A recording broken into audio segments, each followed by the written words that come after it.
Okay. Okay. So this is the video that finally made me sit down and try and figure out how to screen record because I want to show the actual video so that it's clear, so that we can talk about what I wanted to talk about. And the video I want to show first is the recent Callaway Driver Golf Club commercial. Just bear with me. Okay.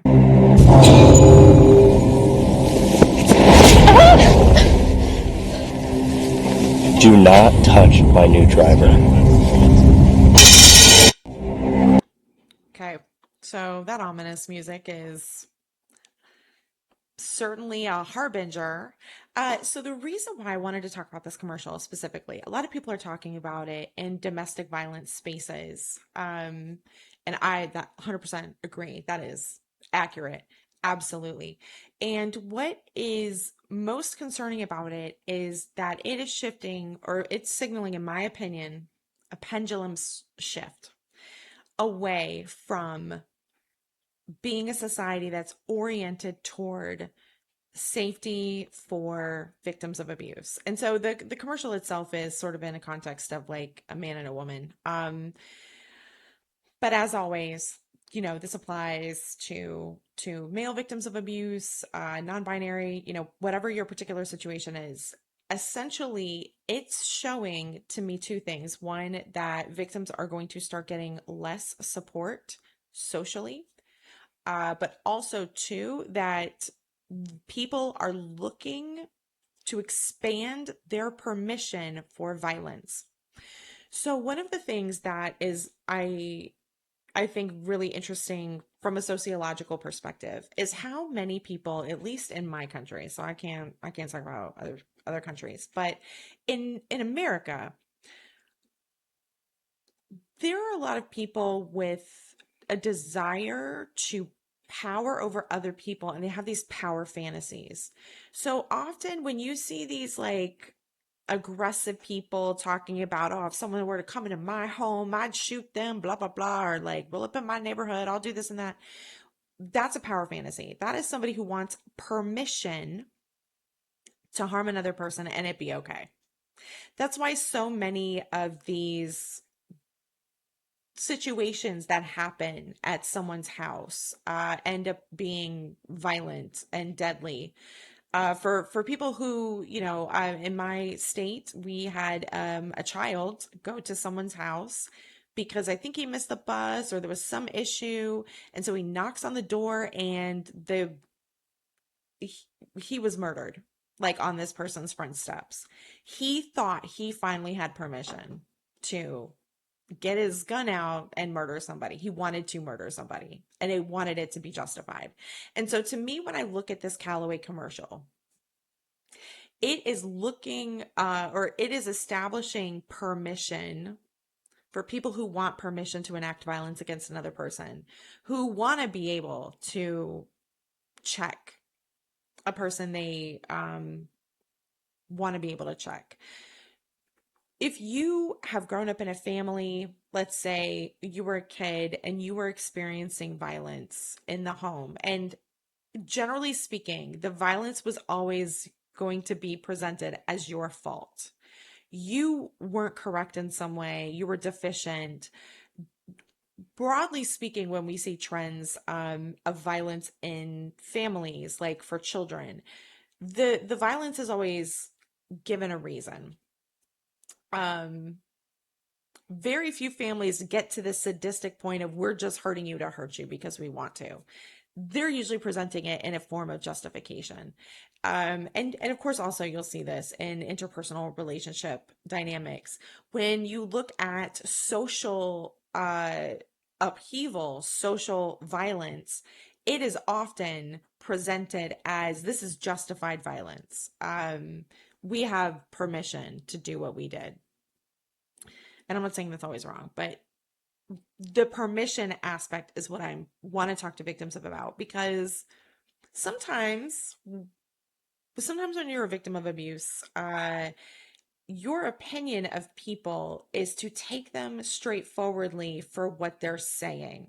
So you're in you're the kid and your parents are telling you it's your fault that they're beating you.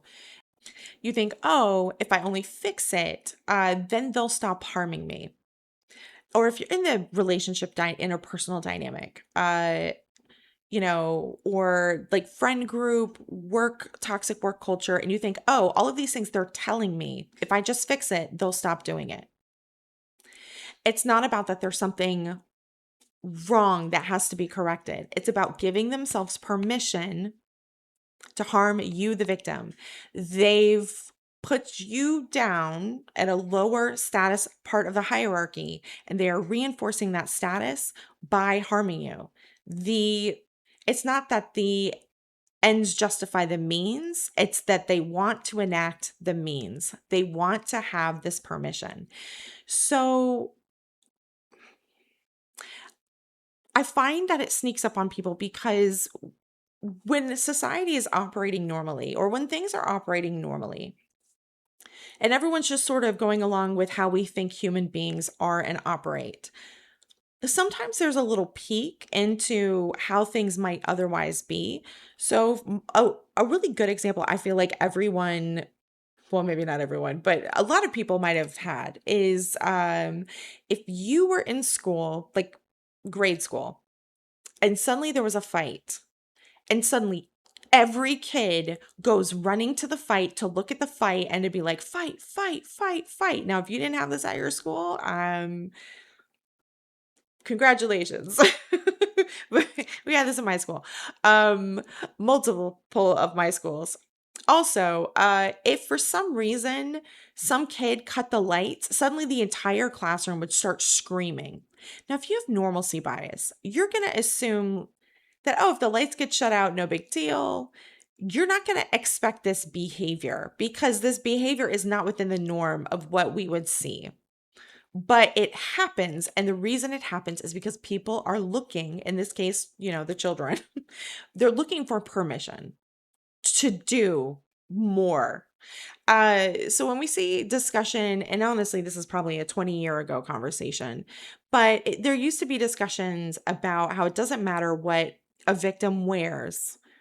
It is never their fault for being attacked. And so these people will sit here and be like, well, if they weren't wearing this and that, they were advertising, in a certain way. It's not that the victim was advertising. It's that they think the clothes gives them permission. Or when you see mobs, I'm thinking particularly India, where you see these mobs of these guys that are literally like tracking a victim through an area, and the mob is assembling around, usually in this case, a woman. The mob is assembling around her, and they're all like, it's like for the mob is forming. They're waiting for permission. And all it takes is one person. And as soon as the one person starts, everybody who's been waiting for that permission activates like sleeper agents.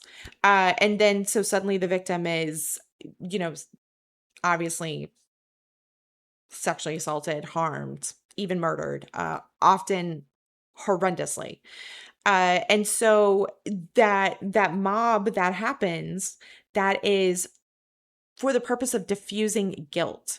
If no one person took the action, no one person is guilty. They can't find it. Like it's diffused within the group. So I saw someone one time refer to it like hyenas, you know, and I've that sure did not make sense. Anyway, so one of the things that I wanted to bring to victims' attention, as is that pendulum shift. We are seeing a pendulum shift away from prioritizing victims, and now for people to start giving themselves permission to harm others. And that when we conceptualize society and we think, oh, this is how it is, this is how things are normally, that's normalcy bias, and it may have nothing to do with how things are going to go. Now I would honestly say the majority of people that I've seen are not operating this way. But I did not realize how many people are. How many people are chomping at the bit to enact violence? They want to enact violence. Like if we had the purge, tomorrow, and they said, America, we're doing the purge, I would not be out trying to murder people. I would be at home trying to protect myself and my family. Like that would not be an opportunity for me that I would be excited about. There are people, however, for that would be something they would be very excited for to do. So anyone who is looking for an opportunity to enact violence is someone you should be very, very, very careful about. And if you live with this person, I would take the steps that are, that make sense for you to take. Obviously, you know your own situation best, of course. But reaching out to a domestic violence shelter, I always recommend sitting down and talking to somebody in a way that is not traceable to a dangerous person. Um, but just figuring out like your options, because as things get worse, this behavior escalates.